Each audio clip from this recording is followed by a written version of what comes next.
नियम, कानून, संविधान, ये तमाम चीजें जो हैं ये साइड हो जाती हैं जब बात झारखंड की होती है।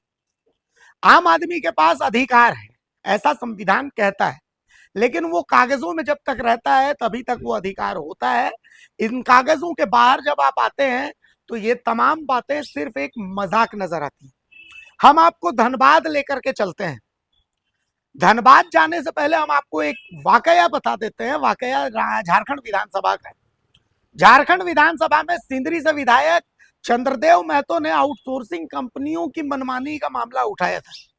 चंद्रदेव महतो ने जब ये मामला उठाया तो उनमें उनका साथ दिया अरूप चटर्जी, जो कि निरसा से विधायक है। फिर डुमरी विधायक जयराम महतो ने भी साथ दिया और फिर रागिनी सिंह झरिया विधायक ने भी साथ दिया। सब ने एक सुर में कहा कि नहीं, आउटसोर्सिंग कंपनियां जो है वो अत्याचार करती हैं।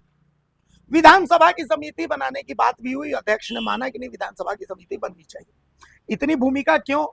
क्योंकि एक बार फिर से एक आउटसोर्सिंग कंपनी की मनमानी ने एक और जान ले ली।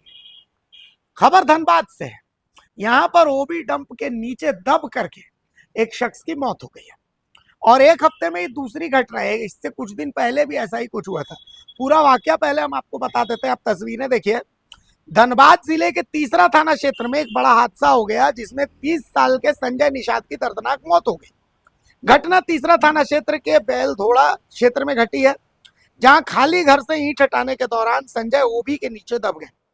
इससे पहले भी इसी क्षेत्र में ओबी के चट्टान गिरने से राजा भूया नामक व्यक्ति की मौत हो चुकी है। सिर्फ 1 महीने के भीतर 2 लोगों की जान जाने से स्थानीय लोगों में आक्रोश बढ़ गया है। वहीं घटना के बाद स्थानीय लोगों ने एटी देवप्रभा आउटसोर्सिंग प्रबंधन पर मनमानी करने का आरोप लगाया। लोगों का कहना है कि प्रबंधन सुरक्षा मानकों का पालन नहीं कर रहा, जिससे इस तरह की घटनाएं बार बार हो रही। ओबी में दबने से युवक की मौत होने की सूचना मिलने पर सर्कल इंस्पेक्टर और 5 थानों की पुलिस घटनास्थल पर पहुंची।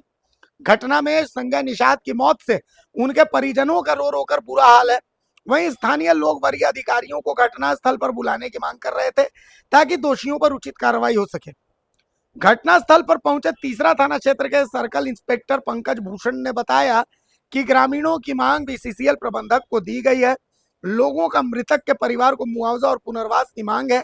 बीसीसीएल प्रबंधक इस पर जल्द से जल्द पुनर्वास करने का काम करेंगे। है कि एक आदमी की मृत्यु हो गई है। लोगों के द्वारा बताया जा रहा है कि ओबी डंप गिरने से उसकी मृत्यु हुई है। ग्रामीण से हम लोग वार्ता कर रहे हैं। ग्रामीण का कुछ ग्रीवांश है जो अपने वरीय पदाधिकारी और बीसीसीएल को सूचित कर दिया गया है। अब बीसीसीएल के पदाधिकारी आएंगे तो उसका निराकरण उनके पास में है। ओबी डंप से संबंधित और ये क्वार्टर्स जो है, जो यहाँ पर रह रहे हैं लोग, उनको पुनर्वासित करने के लिए जो डिमांड है वो तो बीसीसीएल वाले करेंगे और बीसीसीएल वाले को खबर कर दिया गया है। वो लोग आएंगे, फिर वार्ता होगी, कोई निर्णय निकलेगा। तो यहां तक तो आप समझ गए। अब सवाल यहीं पर फिर से वहीं पर आता हूं। औकात और हक, ये 2 बातें हैं। औकात तो आपने देख ली। औकात देख ली आपने झारखंड सरकार की। औकात देख ली आपने झारखंड में लोकतंत्र के उस मंदिर की जहां पर आउटसोर्सिंग कंपनियों पर नकेल कसने का बड़ा बड़ा ढोल बजाया गया था। और औकात आपने देख ली बीसीसीएल और एटी देवप्रभा की। असल में ऐसा है कि एटी देवप्रभा जैसी आउटसोर्सिंग कंपनियों का औकात इतनी बड़ी है कि राज्य सरकार उनके सामने बहुत छोटे पड़ जाती है। राज्य के मुख्यमंत्री उनके सामने सिर्फ एक खिलौना बन जाते हैं और आम लोगों की जान उनके लिए एक मजाक है। एक आम आदमी का मर जाना न झारखंड सरकार के लिए कोई बहुत बड़ी घटना है, न एटी देवप्रभा जैसी कंपनियों की।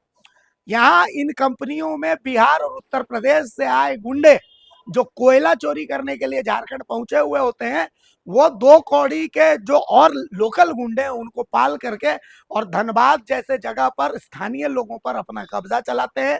सरकार ढोल बजाती है, स्थानीय जिला प्रशासन भी ढोल बजाता है इनकी आवाज पर। झारखंड विधानसभा में इतनी आवाज उठने के बावजूद अगर आउटसोर्सिंग कंपनियों के द्वारा ऐसा किया जा रहा है तो ये एक मजाक से ज्यादा और कुछ नहीं है। और ये फिर से मैं वहीं पर आ जाता हूँ, झारखंडियों के हक और आवाज की हकमारी है। अगर खबर पसंद आए तो आप QR स्कैन कर दें हमारा साथ। आपका एक छोटा आर्थिक सहयोग है हमारा बड़ा हौसला। द भारत मित्र, बुलंद भारत की बुलंद तस्वीर।